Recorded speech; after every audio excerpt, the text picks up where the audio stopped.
नमो अरिहन्ताणं नमो सिद्धाणं नमो आयरियाणं नमो वज्रायाणं नमो लोये सवसाहुणं सतीर्थ वीर प्रभु का जग में प्रवर्ते निज तत्व बोध पाकर सब लोक हर्षे दुर्भावनान आवे मन में कदापि निर्विघ्न निरविकारी आराधना प्रवर्ते।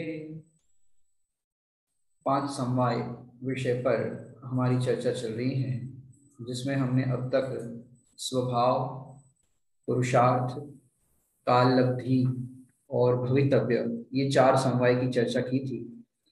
भवितव्य के संबंध में हमने चर्चा की थी कि जो भवितव्य होता है वो अदृष्ट होता है। क्या होता है? अदृष्ट, मतलब दिखाई नहीं देता। माने आपको ऐसा लग सकता है कि भाई अज्ञानी से अज्ञानी व्यक्ति हो, उसे देख करके आप ऐसा नहीं कह सकते कि भाई ये अज्ञानी बना रहेगा, क्योंकि अज्ञानी से अज्ञानी व्यक्ति को देखकर ये मत समझो कि इसका कल्याण नहीं होगा। क्योंकि एक घटना, मैंने ऐसी कई घटनाएं हमने आपको बताई भी थी इस प्रसंग के अंदर, जब हमने अदृष्ट नाम के पॉइंट की चर्चा की थी। एक और घटना बताने का मन करता है, क्योंकि हमको क्या होता है कि हम स्वाध्याय करते हैं, पढ़ते हैं, सुनते हैं, फिर भी हमको एक दूसरे के बारे में अनुमान लगाने की आदत होती है कि भाई ये तो स्वाध्याय करते नहीं है, ये तो पूजा करते नहीं है, या जिस किसी के बारे में हमको जैसा भी अनुमान होता है, तो वो अनुमान के कारण हम क्या सोचते हैं कि भाई इसका तो कल्याण ही नहीं होगा, क्योंकि एक समय के औदैहिक परिणाम को देख करके हम ऐसा सोचते हैं। लेकिन एक घटना मैं आपको बताना चाहूंगा जो पुराण में आई है, कि विदेश क्षेत्र के अंदर, नाम पता होगा विदेश क्षेत्र, हम कौन से क्षेत्र में रहते हैं? भरत क्षेत्र में रहते हैं। और विदेश क्षेत्र की घटना आती है कि एक राजकुमार अपने 8 साल के पुत्र के साथ वसंतोत्सव मनाने के लिए गया। वसंत उत्सव समझते हो? वर्षा ऋतु के अंदर होता है ये वसंत उत्सव होता है, वो मनाने के लिए गया। अब वसंत उत्सव मनाने के लिए वन के अंदर गए, और वहां वन के अंदर एक दिगंबर मुनिराज थे, ध्यान कर रहे थे दिगंबर मुनिराज।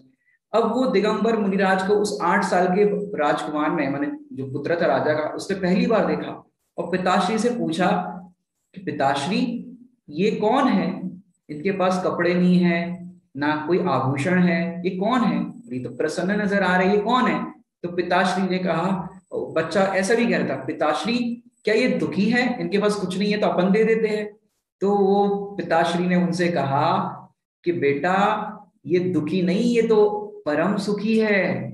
दिगंबर मुनिराज दुखी नहीं होते, ये परम सुखी है। इनके पास ये सारी चीजें नहीं होने पर, अथवा इन्होंने तो ये सारी चीजों का त्याग कर दिया है, और त्याग से जीव सुखी होता है। तो जैसे उस बालक ने ये सुना, तो बालक कहने लगा कि बिना कपड़ों के, गहनों के, और ये जिसके पास कोई सामग्री नहीं है, वो व्यक्ति सुखी है, वो मुनिराज सुखी है।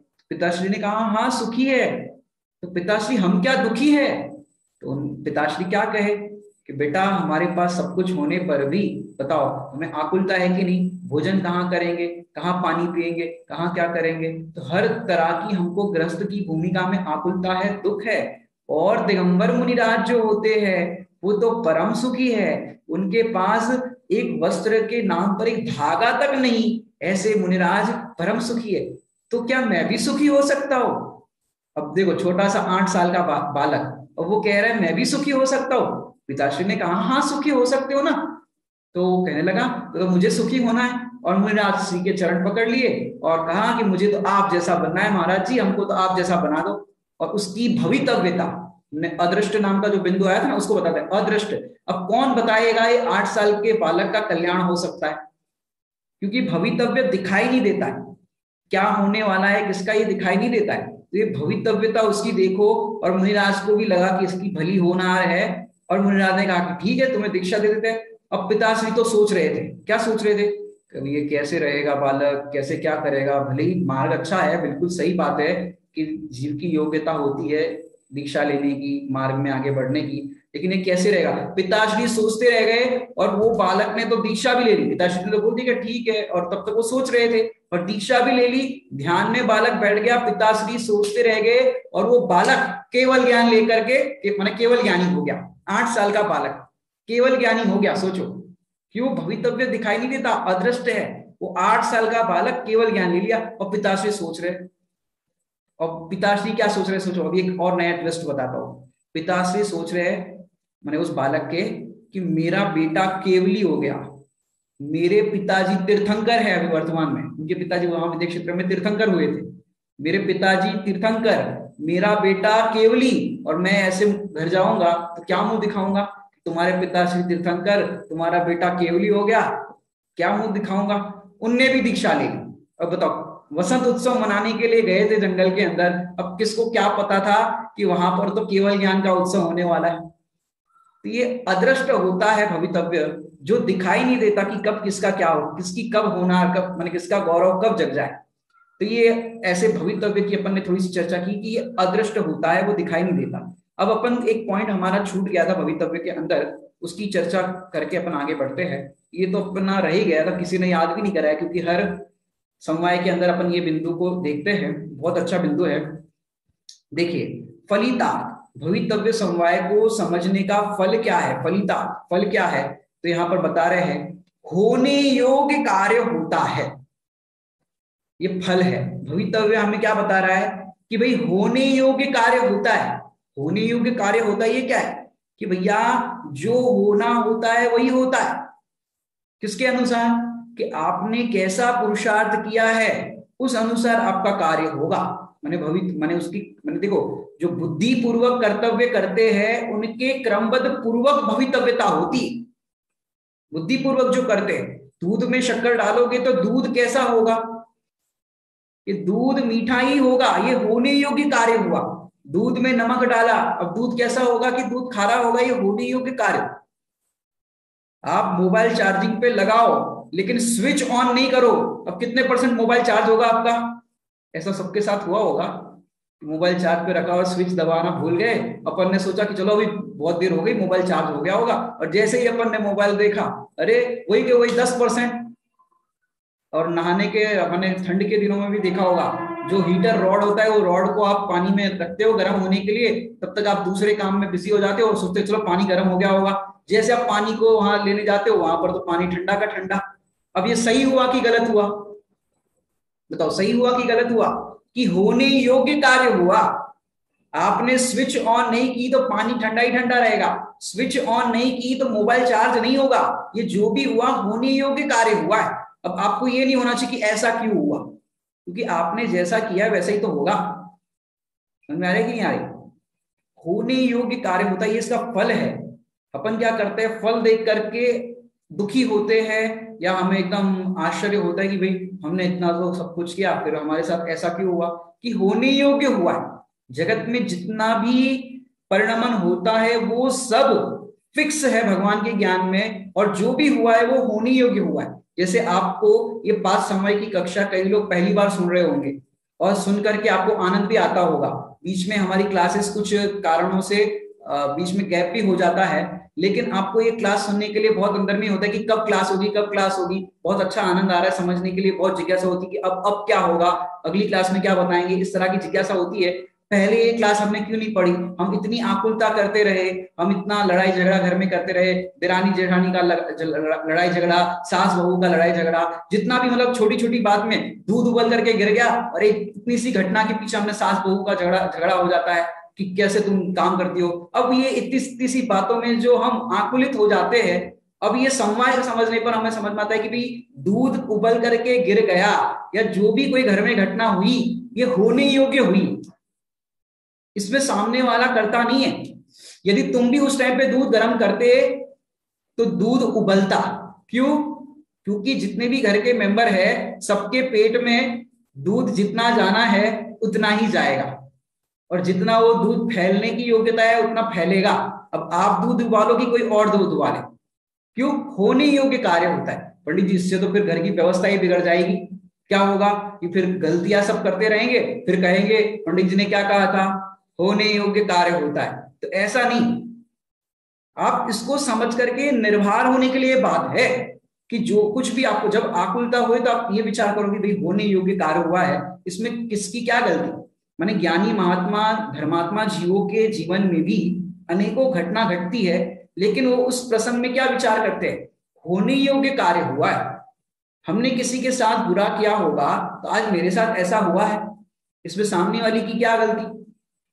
अब सोचो, कृष्ण महाराज 3 खंड के अधिपति, कृष्ण जी, कृष्ण जी 3 खंड के अधिपति, इतना उनके पास वैभव सब कुछ अपार, सब इतनी सेना वगैरह, लेकिन उनके पुत्र का जन्म हुआ प्रद्युम्न कुमार जिनका नाम है। अब जन्म हुआ और फिर बालक का सुख भी देख नहीं पाए, माने बच्चे को खिलाना पिलाना, वो जो खेल करते हैं वो नहीं देख पाए, और एक विद्याधर उठा करके लेके गया।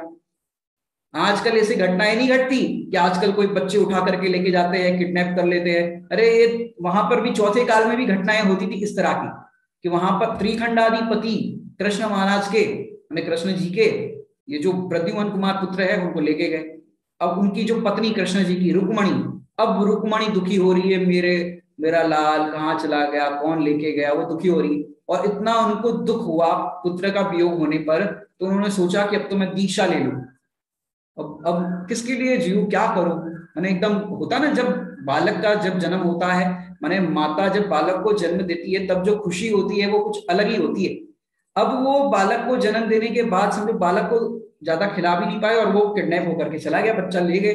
अब उसने सोचा कि अब तो मैं दीक्षा लूंगी, तो आरिका माता जी के पास गई वो रुक्मणी, और कहा ऐसी ऐसी घटना हुई है, और वो शोक में थी। एक्चुअली दीक्षा कब होती है, शोक में, या कोई दुखी व्यक्ति चला जाए, समझो किसी का दिवाला निकल गया, किसी का दिवाला निकल गया, लोगों की उधारी चुका नहीं पा रहे, अब महाराज जी के पास लगे, महाराज जी बहुत लोग लेनदार लोग बहुत घर पे आ रहे हैं, अब हम आपकी शरण में आ रहे हैं, हमको दीक्षा दे दो। तो ऐसे लोगों को दीक्षा नहीं मिलेगी। क्यों? क्योंकि आप तो वो समस्या से मुसीबत से निकल करके इसमें आना चाहते हो। समझ मेरी बात। अब वो कह रही है कि तुमको अभी दीक्षा नहीं मिलेगी क्योंकि तुम अभी शोक में हो, पुत्र का वियोग हुआ, अभी पुत्र मिल जाए तो बताओ दीक्षा लोगी? पुत्र अभी आपको कहीं से मिल जाए, हम बताए कि यहाँ पर है, मिल जाए तो दीक्षा लोगी? तो नहीं ले पाएंगे। अब पुत्र का वियोग हुआ है, दुखी, कई बार तो हमको भी ऐसा होता है, घर में कोई ऐसी घटना घट जाती है, पति से लड़ाई झगड़ा होता है, नाना प्रकार के घर में प्रसंग बनते हैं, तो ऐसे में होता है, इससे अच्छा तो हम संघ में चले जाए, मुनिराज के संग में चले जाए, माता जी के संग में चले जाए, सब ये झंझट से छुटकारा मिल जाए।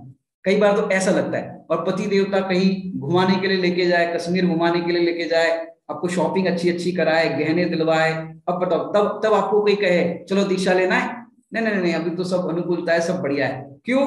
कि जब आपको प्रतिकूलता लगती है तब आप इस ओर जाना चाहते हो, मोक्ष मार्ग में आगे बढ़ना चाहते हो। लेकिन एक बात सुनना जरा, क्या सुनना, कि भाई जितने भी महात्मा धर्मात्मा जीवों ने दीक्षा ली है वो पुण्य के उदय को ठोकर मार के दीक्षा ली है। क्या कहा? जितने भी धर्मात्मा जीव है, जितनी भी सतिया हुई, उन्होंने पुण्य के उदय को ठोकर मार के दीक्षा ली है। ऐसे नहीं दिए। चक्रवर्ती के पास 6 खंड का वैभव, 96,000 रानियां, ठोकर मार के दीक्षा ली। बताओ, पाप के उदय से भयभीत होकर के किसने दीक्षा नहीं ली? आप पुराण कोई भी पढ़ लो, पाप के उदय से भयभीत होकर के कोई ने दीक्षा नहीं ली। सीता जी को गर्भवती अवस्था में छोड़ दिया था तभी उन्होंने दीक्षा नहीं ली। लेकिन जब रामचंद्र जी उनको एक्सेप्ट करने तैयार हो गए थे, अग्नि परीक्षा में भी वो पास हो गई थी, और तब जाकर के क्या कहा, कि तब जाकर के रामचंद्र जी ने कहा सीता अब घर चलो। ये अगर आपको ये प्रसंग पूरा वैराग्य का सुनना हो तो हमारी चैनल के ऊपर आपको लगभग 13 कथाएं है ये रामायण के ऊपर, जैन रामायण, आध्यात्मिक रामायण, उसमें आप ये सुन सकते हो। हर एक के ऊपर हेडिंग डला है, वहां पर ये बहुत सुंदर प्रसंग आया। क्या कहा रामचंद्र जी ने सीता जी से कि अब घर चलो, तो सीता जी ने कहा कभी कहते हो वन चलो। मैंने पहली बार जब रामचंद्र जी को जाना था तो वो तैयार हो गई थी, तो चलो कोई बात नहीं, तुम साथ में चलना चाहती हो वन में, पहले तो मनाया, फिर कह रहा वन चलो। फिर वन में सब हो गया, फिर रावण सीता जी का हरण करके लेके गए, फिर वहां से लंका से यहाँ पर लेकर के आए, और फिर विवाद हो गया, धोबी वाला जो आपको सबको पता ही है, फिर उन्होंने धोखे से उनको वन में छुड़वा दिया। फिर सारी अग्नि परीक्षा हुई, फिर कह रहे घर चलो, कभी कहते हो घर चलो, कभी कहते हो वन चलो, कभी मन में आया तो तुम रख लोगे, कभी कोई ने फिर से अपवाद कर दिया तो फिर निकाल दोगे।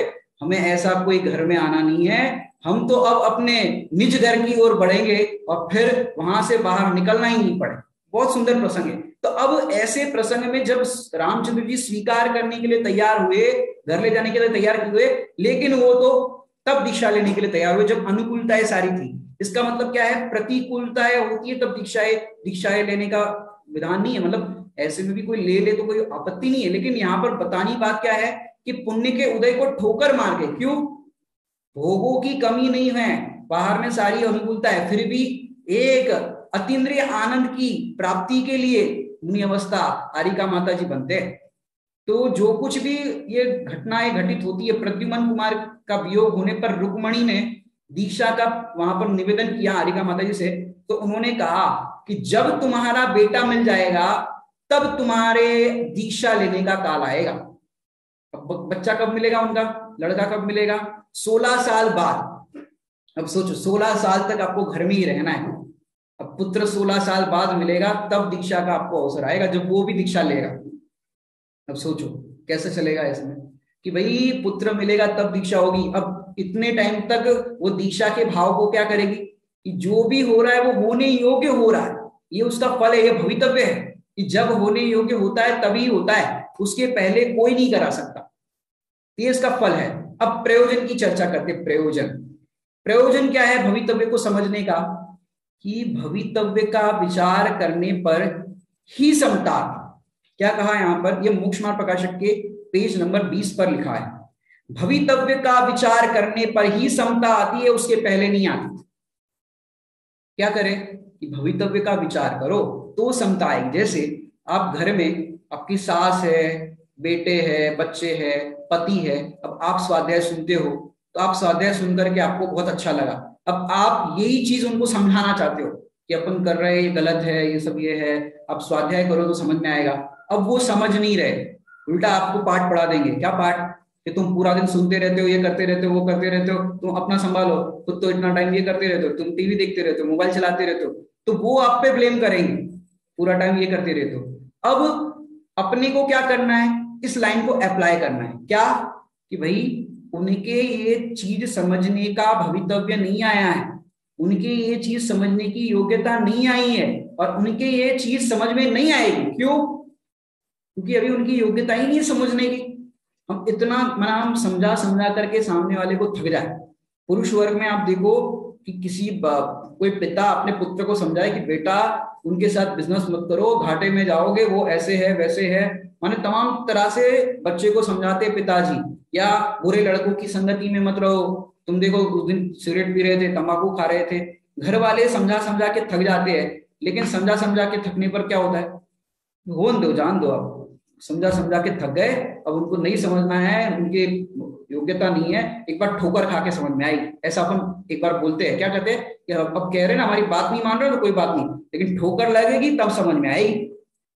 ऐसे यहाँ पर कह रहे हैं कि आपको कुछ उनके माने, देखो कहने का विकल्प आना, किसी को करुणा बुद्धि होती है हमको कि कोई का अहित ना हो, सारे जीव का हित हो, ये भाव अपने को होता है, लेकिन इस भाव के साथ साथ ये बात भी विचार करने योग्य है, क्या, भवितव्य का विचार करने पर ही समता आती है। समता, अगर देखो जिस टाइम पे आप सामने वाले को समझा रहे हो और वो नहीं समझ रहा है, तो क्या करना चाहिए, तो क्या करना चाहिए कि अपने को इरिटेशन होना चाहिए, गुस्सा आना चाहिए कि तुम क्यों नहीं समझ रहे हो, क्यों नहीं समझ रहे हो। ये तो कर्ता बुद्धि हो गई। यदि कर्ता बुद्धि सही समझाओगे तो तुम्हें ही आकुलता होगी। मैंने दूसरा जल रहा है और उसको जलने से वहां से निकालने की आप कोशिश कर रहे हो, तो दूसरे को जलते हुए घर से निकालने के लिए अपन जो प्रयास कर सकते हो वो तो करना, लेकिन स्वयं जल मत जाना। क्या कह रहे हैं, स्वयं मत जल जाना, मैंने सामने वाले को निकालने के चक्कर में या सामने वाले को समझाने के चक्कर में स्वयं जल गए कषाय की अग्नि में। बताओ क्या फायदा हुआ, अपने परिणाम तो खराब हो ही गए, दूसरे के परिणाम अच्छे करने के चक्कर में अपने परिणाम खराब हो गए। कि भाई समझाने का करुणा बुद्धि होती है कि ये जीव धर्म मार्ग में लग जाए। बड़े पंडित साहब ने भी एक रचना के अंदर लिखा संबोधन सप्तक, कभी समय होगा तो उस रचना पर भी अपन चर्चा करेंगे पद्य रचनाओं के क्रम में। उसके अंदर एक बहुत सुंदर लाइन आई, क्या है, यद्यपि, क्या कह रहे, यद्यपि विकल्प ज्ञानी को भी हो जीव धर्म में लग जावे, यद्यपि विकल्प ज्ञानी को भी जीव धर्म में लग जा रहा है, कि ज्ञानी को भी विकल्प आता है कि ये जीव धर्म में लग जाए। ये जीव भी इस बात को समझे कि जिस आत्मा का अनुभव हम कर रहे हैं, जिस आत्मा की चर्चा हम कर रहे हैं, वो आत्मा की बात इसको समझने में आ जाए तो इसका भी भला हो जाए, नहीं तो ये दुखी बना रहेगा, अज्ञानी बना रहेगा। ऐसा ज्ञानियों को भी विकल्प आता है। तब सहज होए तब सहज होए शास्त्र रचना, तब सहज होए उपदेश शास्त्र रचना आदिक भी हो जावे, कि तब ज्ञानियों का सहज उपदेश होता है, शास्त्र आदि की भी रचना सहज हो जाती है। लेकिन परलेश नहीं कर्तत्व उन्हें, कर्तत्व लेश मात्र भी नहीं है ज्ञानियों को। अंतर में भेद विज्ञान चले। कौन सा भेद विज्ञान चले? भवितव्य का विचार करने पर ही समता आती है। इस जीव के समझने की योग्यता जब आनी है तभी समझ में आएगी। भवितव्य का विचार आने करने पर ही समता आती है। मतलब कि देखो, पवन जय कुमार को अंजना सती से 22 साल तक उन्होंने चर्चा तक नहीं की, बात तक नहीं की, तो समागम की तो बात क्या थी उनके साथ। एक ही घर में रहने पर भी वो सीधे मुंह बात नहीं करते थे, उपेक्षा करते थे हर समय। अब 22 साल, एक दिन 2 दिन, आप देखो घर में कई पति पत्नी के झगड़े हो जाते हैं, 2-5 दिन तक बात नहीं करे तो क्या होगा? 2-5 दिन कह रहा हूं, कई कई की आदत होती है 2-5 दिन तक बात ही नहीं करे। कई लोगों की होती है कि दिन भर बात नहीं करे, सब जितनी जितनी जिसकी कशा है। सवेरे झगड़ा हो गया, दिन भर में एक फोन नहीं करे, रात को भी आ गए तो सो गए अपने ये करके। अब ऐसे में आप कैसे रहोगे? एक दिन 2 दिन ऐसा चक्कर हो तो, अरे ये 22 साल तक रहना। अब सोचो वो अंजना सती 22 साल तक कैसे भेद विज्ञान करते होंगे कि भवितव्य का विचार करने पर ही समता आती। मैंने भी पूर्व में कोई ऐसा अपराध किया होगा, इसके कारण ऐसा प्रसंग बन रहा है, ये भवितव्य का विचार। तो उनको उस समय भी गुणस्थान प्रमाण तो आकुलता होती थी, लेकिन श्रद्धान में तो ये था ज्ञानियों के जीवन में कि सचमुच भवितव्य का विचार करने पर ही समता आती। ये हमारा भवितव्य ऐसा है, सोचो। तो भवितव्य का ये आप हर हर हर प्रसंग में घटा सकते हो, ये भवितव्य वाली चीज को, कि भाई हमारे करने से, जैसे बच्चे को पढ़ाना भी कैसा कठिन काम है। हमने आपको पूर्व की क्लास में भी थोड़ा सा हिंट किया था कि छोटे छोटे बच्चे को ABCD लिखवाना हो तो कैसे लिखाते हो आप बताओ?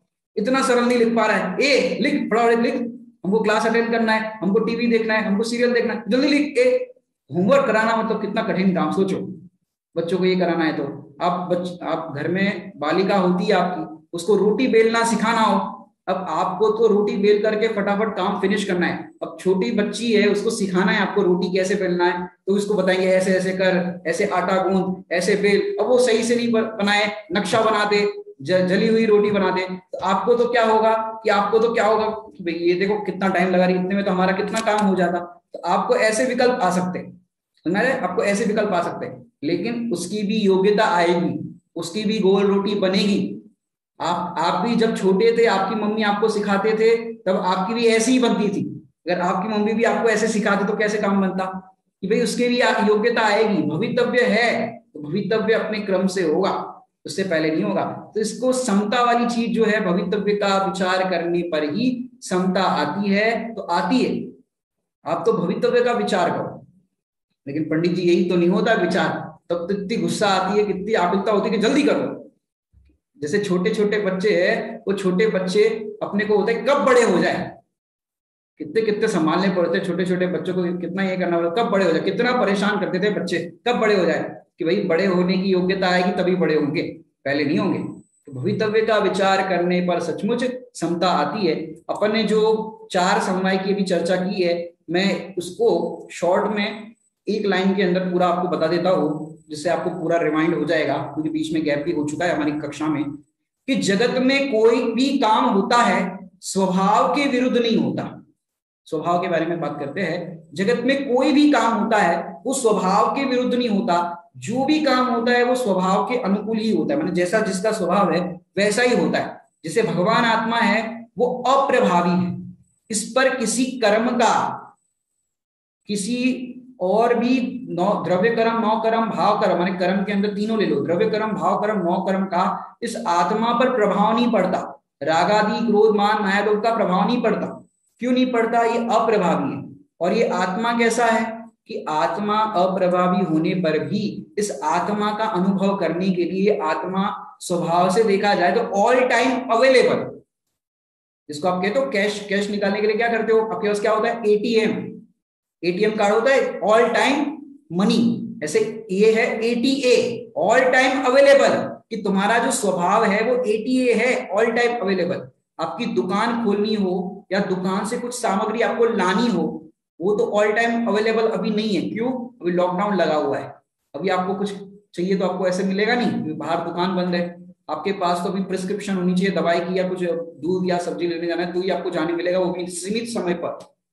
ऑल टाइम अवेलेबल तो वो है नहीं। मंदिर भी समझो आपके यहाँ अनुकूलता हो तो दर्शन भी आपको एक फिक्स टाइम है, उस टाइम पे ही भगवान के दर्शन मिलेंगे। रात को 2 बजे जाओगे तो नहीं मिलेंगे। ऐसे अपने आत्मा के दर्शन आपको करने हो तो अपने आत्मा की दर्शन करने के लिए आपको कुछ टाइम की जरूरत नहीं, आत्मा तो ऑल टाइम अवेलेबल है। आप उस आत्मा के दर्शन करने के लिए हर समय कर सकते हो। रात को 2 बजे भी आपकी नींद खुल जाए और आपको आत्मा का चिंतन करना है, विचार करना है, मैं कौन हूं, मेरा स्वरूप क्या है, ऐसा विचार करना है तो आप कर सकते हो। तो ये स्वभाव कैसा है कि स्वभाव है वो ऑल टाइम अवेलेबल है। अब पुरुषार्थ, कि पुरुषार्थ क्या होता है, कि पुरुषार्थ माने पुरुषार्थ की अपने पूर्व में बहुत चर्चा की है। एक होती है सड़क छाप डिक्शनरी, सड़क छाप समझते हो, कि जो सड़क छाप, मैंने इसको थोड़ा सा दृष्टांत देकर के समझाऊंगा। और एक है सर्वज्ञ की डिक्शनरी, माने भगवान की डिक्शनरी। अब उसमें क्या होता है कि भाई आप जो पुरुषार्थ समझते हो जगत के अंदर, किसको पुरुषार्थ समझते हो आप जगत के अंदर, कि भाई हम जो कार्य कर रहे हैं, रोटी बना रहे हैं, भोजन बना रहे हैं, कर रहे हैं, जो कुछ भी काम कर रहे हैं, हमको वो पुरुषार्थ लगता है। हम कहें कि भाई अभी आगे निमित्त की चर्चा आएगी कि बाई रोटी नहीं बनाती, पंडित जी ऐसे ही बन जाएगी, हम कुछ पुरुषार्थ नहीं करते, बाई रोटी नहीं बनाती तो कौन रोटी बनाता है, ऐसी रोटी बन जाती है। तो उसकी निमित्त की चर्चा भी बस आ ही रही है। तो पुरुषार्थ में हमको इतना समझाना है कि सर्वज्ञ भगवान जिसे पुरुषार्थ कहते हैं और हम जिसे पुरुषार्थ समझते हैं वो जमीन आसमान का अंतर है। जैसे मैं आपको बताऊं कि छोटा सा बच्चा एलकेजी में पढ़ता है, स्कूल में पढ़ता है, वो भी पुरुषार्थ कर रहा है। क्या पुरुषार्थ कर रहा है कि एग्जाम में जो भी उसको लिखना है तो वो ABCD याद करेगा, सब कुछ करेगा, और वो बच्चा एग्जाम में पास हो जाता है। अब वो बच्चा कह रहा है मैंने बहुत मेहनत की, बहुत पुरुषार्थ किया ABCD लिखने के लिए, मेरे को जम ही नहीं रहा था, फिर मैंने जैसे तैसे मेहनत करके ABCD लिखना शुरू किया और पुरुषार्थ किया। अब जो 2 साल का या 3 साल का बच्चा जब आप स्कूल में भर्ती करते हो तो वो कह रहा है मैंने पुरुषार्थ किया। और सर्वज्ञ भगवान किसे पुरुषार्थ कहते हैं कि पुरुषार्थ का नाम है तत्समय की योग्यता, कि उस समय जीव की योग्यता क्या थी, जो हमने पूर्व में चर्चा की है, तत्समय की योग्यता। तो ये तत्समय की योग्यता ये पुरुषार्थ है। वीर शक्ति का नाम पुरुषार्थ है। वीर शक्ति माने स्वरूप, जो स्वरूप की रचना करे वह वीर शक्ति, तो ये उसका पुरुषार्थ है। और प्रत्येक पर्याय अपना अपना पुरुषार्थ करती है। प्रत्येक पर्याय, हर समय जो जो पर्याय घटित हो रही है वो अपना अपना पुरुषार्थ कर रही है। इसके लिए मैं आपको बताऊं कि पिछली पर्याय जो हुई वो पिछली पर्याय को आने वाली पर्याय के पुरुषार्थ में हेल्प करने की जरूरत नहीं पड़ती। पिछली पर्याय स्वतंत्र रूप से अपना पुरुषार्थ करके गई, वर्तमान की पर्याय जो है वो स्वतंत्र रूप से अपना पुरुषार्थ करेगी, उसको किसी की हेल्प की जरूरत नहीं पड़ती। कितनी स्वतंत्रता की बात है कि प्रत्येक पर्याय अपना अपना पुरुषार्थ करती है। अब काल लब्धि, कि काल लब्धि जो है वो कोई वस्तु नहीं है। जैसे मैंने आपको दृष्टांत दिया था कि मैं प्रवचन कर रहा हूं और घड़ी भी चल रही है, टाइम भी चल रहा है। अब घड़ी चल रही है तो घड़ी चल रही है, इसलिए मेरा प्रवचन चल रहा है, कक्षा चल रही है, या मेरी कक्षा चल रही है उस अनुसार घड़ी चल रही है, कि ऐसा दोनों के साथ कोई रिलेशन नहीं है। लेकिन ये आप प्रवचन दोबारा सुनोगे और जिस समय मैंने जो डायलॉग बोला, जो वाक्य कहा, वो वाक्य आपको उसी मिनट पर मिलेगा। तो जो बताएगा कि उसी मिनट पर ये वाक्य कहा है, यह है काल लब्धि। वो समय, काल लब्धि क्या बताती है, समय बताता है कि जिस समय कार्य हो वो है काल लब्धि। समझ में बात। और भवितव्य, भवितव्य की जो अपनी अभी चर्चा हुई है, फलितार्थ और प्रयोजन का भी अपन ने लास्ट पॉइंट देख लिया। भवितव्य में 3 काल की पर्याय खचित है। क्या कहा, 3 काल की जो पर्याय है वो खचित है, फिक्स है, उसको कोई भी बदल सकता नहीं है। 3 काल की पर्याय मतलब भूतकाल, वर्तमान काल और भविष्य काल, जो भी होना है सब खचित है, फिक्स है। जैसे कोरोना सेकेंड फेज अभी वर्तमान में चल रहा है, तो ये कोरोना सेकेंड फेज कब आना था ये भी फिक्स था भगवान के ज्ञान में। पहला वाला कोरोना का अटैक कब होना है ये भी फिक्स था। किसकी आयु कब कैसे पूरी होगी ये भी भगवान के ज्ञान में फिक्स है। जहां होना है वहां पूरी होगी। अभी हम यहाँ पर नासिक के अंदर देवलाली में है, वहां पर देवलाली के अंदर एक डॉक्टर साहब का देहांत हो गया। वो डॉक्टर साहब मुंबई में थे और मुंबई में सोचा कि यहाँ भीड़ भाड़ बहुत है, बहुत केसेस बढ़ रहे हैं और यहाँ देवलाली जो स्थान है उस स्थान के अंदर तो क्या है कि पूरा शांत वातावरण है, यहाँ पर कोई ज्यादा भीड़ भाड़ नहीं है, पूरा एकांत यहाँ पर वास है। तो यहाँ पर यदि मैं चला जाऊँ तो मेरा बढ़िया रहेगा। तो यहाँ पर उनका बंगला, तो अपने बंगले में ही यहाँ पर निवास करने के लिए आए। वहां मुंबई से यहाँ आए लेकिन उनकी आयु का पूरा होना देवलाली में था। अब यहाँ आए, उनको बुखार आया, टेस्ट कराया, पता चला कोरोना और फिर देहांत हो गया। सोचो कि जहां डेथ होनी है वहां पहुंच जाओगे, आपको वहां पहुंचना पड़ेगा क्योंकि वो फिक्स है भगवान के ज्ञान में। तो काल और ये कैसा फिक्स है पता है आपको कि इस 3 काल की पर्याय को भगवान भी नहीं बदल सकते। और तो कौन बदले, भगवान भी नहीं बदल सकते। ऐसा ये भवितव्य की अपन ने चर्चा की है, मैंने 4 समवाय की अपनी चर्चा हो गई है। अब अपन 5वें समवाय की थोड़ी सी चर्चा करके विराम लेंगे। 5वां समवाय है निमित्त समवाय। क्या नाम है इस समवाय का? निमित्त। नाम भूल तो नहीं गए आप लोग? स्वभाव, पुरुषार्थ, काललब्धि, भवितव्य और निमित्त। जब भी कार्य होता है तो ये 5 समवाय मौजूद होते ही है। 5 समवाय पूर्वक ही काम होता है, कंपलसरी है। एक भी समवाय कम नहीं होगा, आप हर चीज में अप्लाई कर सकते हो। अब निमित्त की अपन चर्चा करते हैं। निमित्त नाम का समवाय है। अब आप निमित्त का नाम तो सबने सुना ही होगा। ये अन्य मतों के अंदर भी निमित्त शब्द यूज होता है कि भाई इसका कोई निमित्त है। अब अगर साहित्य पढ़ो अन्य मत के अंदर भी, जो अपना जैन साहित्य नहीं और भी साहित्य पढ़ोगे जिसमें निमित्त की चर्चा तो आती है, लेकिन अपने यहाँ जिस तरह निमित्त की चर्चा ली है वैसा निमित्त वहां पर नहीं है। लेकिन निमित्त शब्द जरूर आता है कि भाई इनके निमित्त से ऐसा हुआ, ऐसा कहने में आता है। अब ये निमित्त क्या है? निमित्त के साथ साथ उपादान की भी बात आती है, लेकिन वो उपादान और निमित्त वाला चैप्टर यहाँ पर अपने को नहीं पढ़ना है क्योंकि वो पढ़ाने के लिए हमको और ज्यादा समय चाहिए। अभी तो आपको सब संक्षेप में हम निमित्त क्या होता है और निमित्त समवाय, जो समवाय के अंतर्गत निमित्त का क्या रोल है ये अपन समझते हैं। पहला बिंदु है मनोविज्ञान, माने साइकोलॉजी दृष्टि से अपन देखे इस बिंदु को, निमित्त को समझे कि भाई साइकोलॉजी दृष्टि से क्या कहा जाएगा। तो पहला बिंदु मनोविज्ञान में यहाँ पर कह रहे हैं स्वरूप समझने कहा जाए। क्या बात कह रहे हैं? निमित्त के अंदर पहले मनोविज्ञानता से क्या कह रहे हैं? स्वरूप समझना हो तो कहा जाए। तो ये पहले बिंदु को देखो, जैसे 4 समवाय का स्वरूप समझना हो। जैसे आपसे कोई पूछे कि आप लोग स्वाध्याय करते हो तो एक मैंने समवाय शब्द सुना है, ये समवाय तो आपको समवाय शब्द तो आप व्याकरण आदि भी पढ़ोगे तो व्याकरण आदि में भी समवाय की चर्चा थी, लेकिन ये वाले समवाय नहीं। वहां समवाय शब्द का समूह अर्थ लिया है। समवाय मतलब समूह, ग्रुप। यहाँ पर भी अपन ने जो लिया है वो अर्थ यही लिया है कि जब भी कार्य होता है तो ये 5 ग्रुप होता है, 5 को मिलाकर के ग्रुप होता है तब कार्य होता है। तो वहां पर तो और व्याकरण आदि की चर्चा है तो वहां पर समूह शब्द लिया है, लेकिन यहाँ पर अपन को 5 को मिलकर के जो ग्रुप बना है कार्य होने के लिए, तो मनोवैज्ञानिक दृष्टि से अपन ने देखा कि भाई स्वरूप समझने कहा जाए। जैसे आपसे कोई पूछे, आप स्वाध्याय करते हो कि समवाय की कोई चर्चा हमने थोड़ी सी सुनी थी, कहाँ क्या आती है, आपको पता है समवाय क्या होता है, कैसे क्या होता है, तो आप क्या कहोगे कि यदि समवाय की चर्चा आपको समझनी है, समवाय का विषय समझना है, तो फिर दोपहर में क्लास लगती है, आप उसमें आइए। समझ आई बात? दृष्टांत समझ में आया? स्वरूप समझने के लिए कहा जाए तो भाई ये समवाय का स्वरूप समझना है तो कक्षा में आना पड़ेगा। ये पूरी कक्षा आप अभी लगभग 13 क्लास हो चुकी है, आज 14 नंबर की क्लास है, तो पूरा आप पहली क्लास से लाइन से सुनोगे। ज्यादा लंबी भी क्लास नहीं है, 40-45 मिनट में हमारा विषय पूरा हो जाता है लगभग। तो ये पूरा विषय आप पूरी क्लास सुनोगे तो आपको समझ में आएगा और इतनी निर्भरता आएगी कि कार्य कैसे होता है और हम अपने आप को कार्य का कर्ता मानते हैं। तो स्वरूप समझने तो वही कक्षा में आना पड़ेगा। ये हो गया दृष्टांत। अब निमित्त के पास अपन देखें कि भाई ये जो स्वरूप समझने जाना है तो किसके पास जाना, कि निमित्तों के पास जाना पड़ेगा। स्वरूप समझना हो तो किसके पास जाना पड़ेगा? निमित्त के पास जाना पड़ेगा। अब किसके पास जाना पड़ेगा? निमित्त। पर निमित्तों से तो काम नहीं कराना है, निमित्तों से तो काम होता नहीं, तो फिर निमित्त के पास नहीं जाए, भाई ऐसा नहीं है।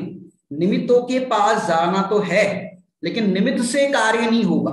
क्या कहा निमित्त के पास जाना तो सही, माने निमित्तों के पास जाओगे तो पहले कौन से निमित्त के पास जाना, कि जो उसका वास्तव में निमित्त है उसके पास जाना, पर निमित्त के पास नहीं जाना। क्या कहा, जो उसका निमित्त है उसके पास जाना, पर निमित्त के पास नहीं जाना। उसकी अपन चर्चा लेते हैं। जैसे भगवान के पास अपन चले गए, जिन मंदिर में चले गए, अब बताओ भगवान क्या करेंगे, भगवान निमित्त है कि नहीं, भाई सद निमित्त है, उसको अपन कहते हैं सद निमित्त।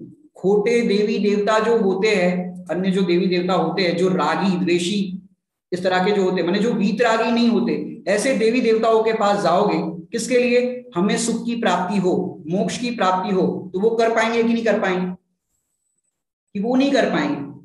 जो अपन ने ग्रहित मिथ्यात्व की चर्चा पूर्व में अनेकों क्लासों में की है, कि भाई वे खोटे निमित्त है, जिसको छह ढाला के अंदर उपल नाव कहा है, पत्थर की नौका कहा है, कि जो पत्थर की नौका में बैठते हैं वो डूबते हैं, मैंने जिसके साथ बैठते हैं वो भी डूबते हैं। मैंने जो पत्थर की नाव लेकर के चल रहा है और उसकी नाव में आप बैठोगे तो डूबोगे कि नहीं, कि डूबोगे।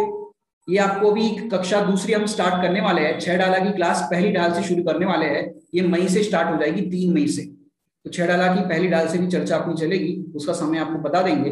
तो वो निमित्त है तो कौन है, किसके पास जाए, कि भगवान के पास जाए। तो भगवान तुम्हें तार नहीं देंगे, भगवान तुम्हें मोक्ष मार्ग से पार, ये जो संसार से पार नहीं ले जाएंगे। तो भगवान तुम्हें रत्नत्रय देंगे कि नहीं देंगे, सम्यक दर्शन ज्ञान चरित्र भगवान देंगे कि नहीं देंगे, नहीं देंगे। तो फिर भगवान के पास जाना ही क्यों, जब देंगे नहीं तो जाना ही क्यों भगवान के पास, कि भाई भगवान देंगे नहीं, भगवान तो अपने को दिशा बताएंगे, मार्ग बताएंगे, लेकिन वो मार्ग तो स्वयं ही अपने को उस डायरेक्शन में चलना पड़ेगा। भगवान डायरेक्शन बताएंगे, जैसे आप रास्ते में एड्रेस पूछो, अब आपको हो कि भाई कहाँ जाना है, तो किसी ने बोला कि भाई यहाँ जाना है, तो बोले वो आदमी दिख रहे हैं, वो वहां पर खड़े हैं, आप उनसे पूछोगे तो वो बता देंगे बराबर, ये पुराने लग रहे हैं, यहाँ के इस मोहल्ले के जानकार है, ये बता देंगे आपको इस रास्ते से ऐसे जाना। अब वो सामने वाले को अपन ने, उसने बोला कि भाई वो कह रहे थे ये एड्रेस थोड़ा पता ना, वहां जाना है। अब वो सामने वाला व्यक्ति आपको एड्रेस बता सकता है, लेकिन स्वयं घर तक नहीं छोड़ेगा जिसके यहाँ पे जाना है। वो बोलेगा यहाँ पे लाल वाला बिल्डिंग आएगा, फिर हरा वाला बिल्डिंग आएगा, फिर वहां पर एक गेट आएगा, वहां पर जाना। वो ऐसे दिशा बता सकता है, लेकिन वो कहेगा नहीं नहीं नहीं नहीं, आप ही हमको वहां तक पहुंचा दो, आप ही चलो, आप ही चलो। तो दिमाग खराब है तुम्हारा, हमारे पास टाइम है कि तुम्हारे पास ये करे। तो ऐसे दिशा बता सकते हैं, लेकिन आपको वहां जाना तो स्वयं ही पड़ेगा। ऐसे जो भगवान है हमारे वीतरागी भगवान, जिनवाणी माता है, वो तो हमें नक्शा बताएंगे, उस नक्शे के अनुसार आप चलोगे तो वहां अपने डेस्टिनेशन पर पहुंच जाओगे। लेकिन चलना तो स्वयं को पड़ेगा। लेकिन जब भी आप पहुंचोगे अपने डेस्टिनेशन पर, तो आपको क्या होगा, अरे वो भैया नहीं मिले होते, तुम रास्ता खोजते खोजते भटक जाते, कब से एड्रेस ढूंढ रहे थे, उनने बताया तो यहाँ पहुंच गए, सीधा रास्ता बताया, ऐसे ऐसे जाओ, ऐसे ऐसे जाओ, बिल्कुल सही बताया, हम पहुंच गए। वो नहीं मिले होते तो नहीं पहुंचते। तो अब आपको निमित्त की महिमा आ रही, वो बताने वाली की महिमा आ रही। जैसे अपन बड़े पंडित साहब की जयमाला आप लोगों ने पढ़ी होगी वीतराग पूजन की, वहां पर पंडित साहब ने पहली लाइन लिखी, भगवान की महिमा, भगवान की जयमाला पढ़ रहे हैं वीतराग पूजन के अंदर, प्रभु आपने ज्ञायक बताया, तिहु लोक में नाथ अनुपम जताया। प्रभु आपने एक ज्ञायक बताया, किसको बताया, मुझे बताया, कि मैं तो गायक हूं, मात्र आत्मा हूं, ये सब दिखाई दे रहा है, ये मैं नहीं हूं। तो भगवान की कितनी महिमा आई, जब भगवान ने बताया और आपने देखा तो कितनी महिमा आई। जैसे आप करोड़पति हो, लेकिन अभी तक आपको ऐसा था कि मैं तो गरीब हूं, और वो करोड़ रुपए का खजाना आपके ही घर के अंदर चूल्हे के नीचे था। पुराने जमाने में गाड़ के जाते थे, बाबा दादा जो होते थे ना, गाड़ के जाते थे, क्योंकि चोरों का डर रहता था, जो कुछ भी होता था गाड़ देते थे। और एक आध मित्र जो होता था उसको बता देते थे कि हमने ऐसा रखा है, कभी कोई घटना हो जाए तो आप बता देना। अब क्या हुआ, जो लड़का था उनका, वो लड़का थोड़ा सा जुआ वगैरह खेलता था, नाना प्रकार से ऐसा करता था। अब उसके पिताजी समझो कोरोना में मर गए। अब ऐसा चूल्हा वाला घर तो गाँव में होगा किसी का, अब कोरोना में मर गए पिताजी। अब उसके जो मित्र थे उन्होंने उस बच्चे को कहा कि अब तुम क्या करोगे, पिताजी तो तुम्हारे मर गए, ऐसे घूमते रहते हो आवारा की तरह, अब कुछ काम धंधा करो, कुछ काम करो। अब वो बच्चा जो था वो काम करने लगा, सिंसियर हो गया, क्योंकि जीवन जीने के लिए कुछ अच्छा करना पड़ेगा, सिंसियर हो गया, बहुत मेहनती हो गया, सब कुछ करने लगा। एक छोटे दादाजी है डॉक्टर भारिल जी, वो इसके लिए दृष्टांत देते हैं इसी प्रसंग में कि वो रिक्शा चलाने लग गया। अब रिक्शा चलाने लग गया तो फिर जैसे तैसे मेहनत करता था, 2 रुपया 5 रुपया 10 रुपया, आजकल 50-100 रुपए लग जाते हैं, रिक्शा के कितने लगते पता नहीं, तो इतने लग जाते हैं ऑटो के। अब वो ऑटो चलाते चलाते एकदम ही होगा। अब जो जो उसके मित्र थे पापा की, उन्होंने क्या किया कि वो मिल नहीं रहे थे कि ये मेरा बेटा आजकल कहाँ है, पता नहीं उनका बेटा मतलब उनके मित्र का बेटा कहाँ है। तो उन्होंने रेडियो पे चलवाया, उस जमाने में रेडियो चलते थे, आजकल व्हाट्सएप चल रहा है, आजकल ये सब चल रहा है। तो उसके अंदर ये डिटेल भेजा कि भाई ये जो भी व्यक्ति है आज जहां भी हो, उसके नाम के 1 करोड़ रुपए का खजाना यहाँ पर है, वो ले सकता है। इस तरह से जैसे भी वायरल किया उस बात को, और उसको बताया गया कि भाई वो तो तुम ही हो कि जिसके पास 1 करोड़ का ऐसा खजाना, उसके हकदार तुम ही हो। अब जाकर के उसको पता चला कि मैं करोड़पति हूं, और फिर बताया कि तेरे चूल्हे के नीचे ही करोड़ रुपए रखे। अब जैसे ही उसको पता चला कि मैं करोड़पति हूं, तो जिसने ये बताया उसकी महिमा नहीं आएगी, उसको बताने वाले की महिमा आएगी, अरे मैं तो रिक्शा चला रहा था, इतना सब कुछ कर रहा था, ये कर रहा था, अगर तुमने नहीं बताया होता तो क्या होता आज मेरा, मैं रिक्शा ही चलाता रहता।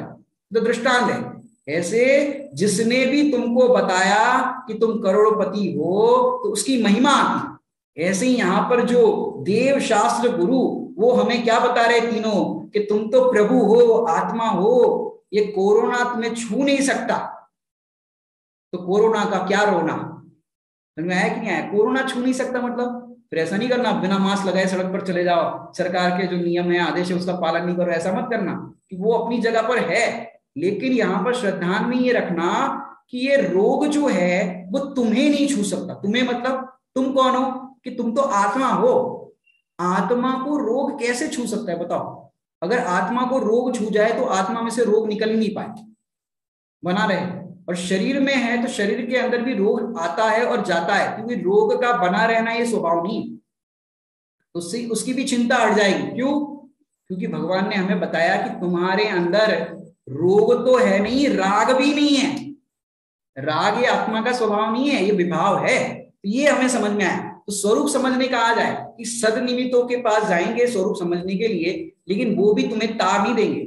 माने लोग तो ऐसा, कई लोग कहते हैं कि आप तो ऐसा करो, बस में बैठ जाओ, ड्राइवर जो है वो आपके डेस्टिनेशन तक पहुंचा देगा, आप तो बैठ जाओ। माने एक गुरु के चरण पकड़ लो, वो आपको पहुंचा देंगे।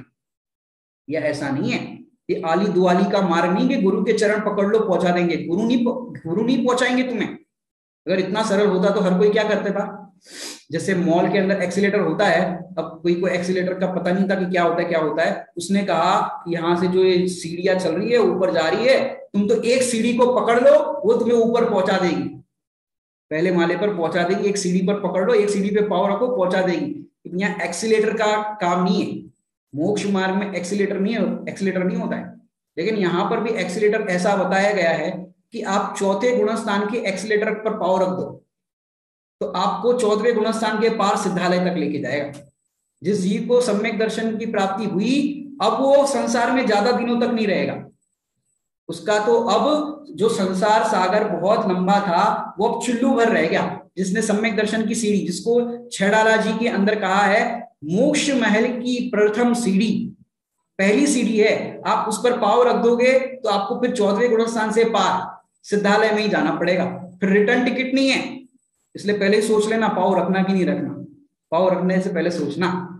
तो यहां पर कह रहे हैं निमित्त जो है वो निमित्त समझने सदनिमित्त के पास तो आप आ गए, लेकिन ऐसा नहीं समझना भाई उनके चरण पकड़ लो तो आप पहुंच जाओगे। कि भाई उस जैसे वो बस का दृष्टांत है ना, वो गलत है, दृष्टांत गलत है। क्यों? कि बस के अंदर बैठ जाओ फिर तुम सो जाओ, या क्या बोलते हैं, पहले हम बस में सफर करते थे, ऐसे अहमदाबाद तरफ जाते थे हम, तो वहां पर बस में ऐसा लिखा हुआ होता था कि बस के बाहर किसी को हाथ बाहर नहीं निकालना, ऐसा नहीं करना, ऐसा लिखा हुआ रहता था। अभी पता नहीं लिखते कि नहीं लिखते, आजकल कैसी बस आ गई। तो ऐसा कहते थे कि उसमें सो जाओगे और हाथ बाहर निकल गया तो फिर ड्राइवर की जिम्मेदारी नहीं। अब ड्राइवर तो ड्राइविंग कर रहा है, उसमें फिर आपकी भी जिम्मेदारी क्या है, अच्छे से बैठो। अब आपने ड्राइवर के भरोसे छोड़ा, वो पहुंचा देगा। तो ये दृष्टांत गलत है। यहाँ पर तो नाव भी एक है और उस नाव के अंदर जो बैठा हुआ है वो भी एक है, कोई और नहीं है। मतलब अपनी नाव में अपन स्वयं है तो अपने को ही पतवार चलानी पड़ेगी।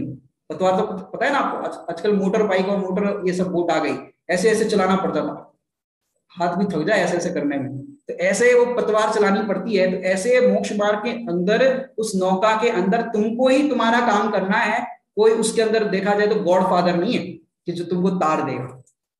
तो ऐसे तुम्हारी नाव के अंदर तुमको ही चलाना पड़ेगा। अब आगे बात करते हैं अपन कि स्वरूप समझने कहा जाए कि जैसे जिसको डॉक्टर बनने की योग्यता है तो कहा जाएगा, वो जिसको डॉक्टर बनना है वो कहा जाएगा, डॉक्टर बनने वाला कहा जाएगा कि भाई तुमको एमबीबीएस कॉलेज में जाना पड़ेगा। अगर डॉक्टर बनना है तो तुम्हारे डॉक्टर बनने की योग्यता है तो कहा जाना कि भाई एमबीबीएस करना है तो फिर एमबीबीएस मेडिकल कॉलेज में जाना पड़ेगा। तो वहां भी तुम जाओ, लेकिन कोई भी डॉक्टर तुम्हें डॉक्टर नहीं बना सकता। क्या कहा, मेडिकल कॉलेज में भी तुम गए, तुमने वहां पर एडमिशन ले लिया, लेकिन वहां का कोई डॉक्टर भी तुम्हें डॉक्टर नहीं बना सकता।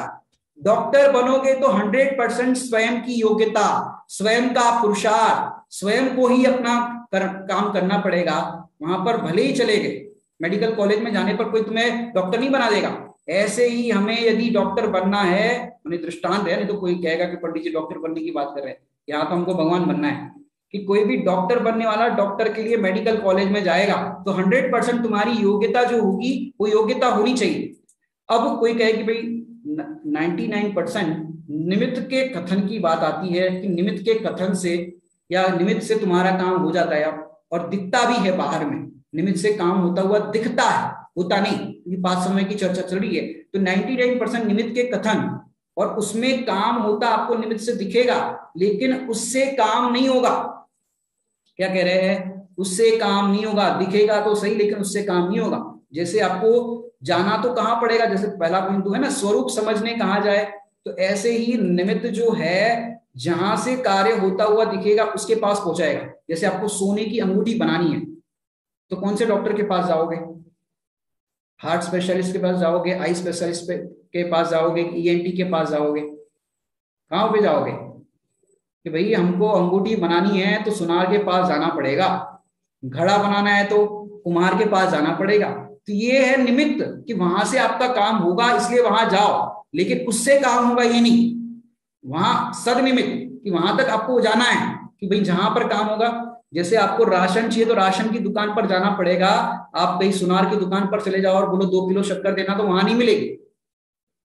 दुकान पे तो आपको राशन की ही जाना पड़ेगा, लेकिन वहां आपको अलग जगह पे जाओगे तो नहीं मिलेगी। तो ये स्वरूप समझने कहा जाए कि भाई ये पहला बिंदु यहाँ पर अपनी चर्चा हुई। मनोवैज्ञानिक दृष्टि ये कि आपको वहां पर ही जाना पड़ेगा कि जहां से काम हो। इंजीनियर बनना हो तो इंजीनियर कॉलेज में जाना पड़ेगा, समय की क्लास सुनना हो तो आपको समय की क्लास में आना पड़ेगा, छेड़ाला की क्लास सुनना हो तो फिर छेड़ाला की क्लास में बैठना पड़ेगा।